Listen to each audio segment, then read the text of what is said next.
Because I've had two people reach out to me with the same question, I'm going to do a follow-up on my last video, which was faux stitching. As a reminder, I did my faux stitching by just inserting some text and using a dash and then a space and repeating that. Somebody asked me, how would you do that on a circular piece instead of a straight piece? Since I use text, I could go up here and use curved text to shape that into a circle. It's so fun.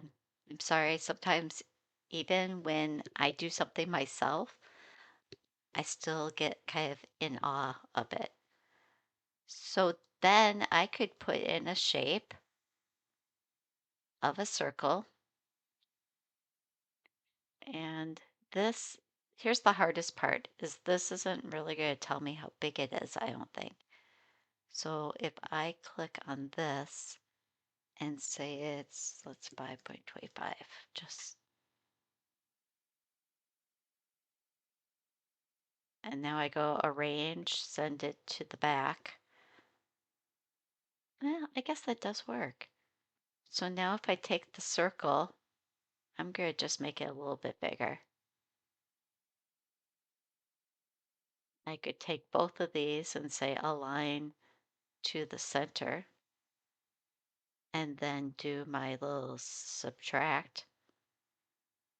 And I just cut a stitching line out of that circle. This one was created with the Cricut Sans. But let's try some different fonts and see what we get.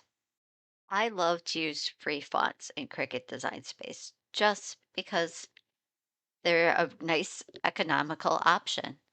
So these are the ones that I found that I liked. You can play around and find stuff that you like. You don't have to like the same thing I like. I find that Cricut Sans just a nice stitch. I like the spacing between things. High Tide is another one that does a nice kind of just rectangle shape. If you want your stitches to have a little bit more of an oval to them, try Favorite Fonts. I really like that one. If you want a double stitching line, Trade Gothic line is a nice one too. So I'm just showing you here, this is the combination of a dash space, and this is the font that I used for each one. And then, of course, you can click on curve to make those into a circle. Let's take this to the next level. If I wanted to use this and warp it, how would that look?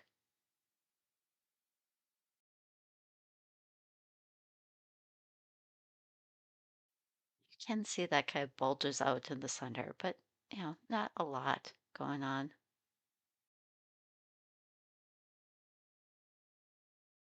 So since this is text, I can do that kind of stuff.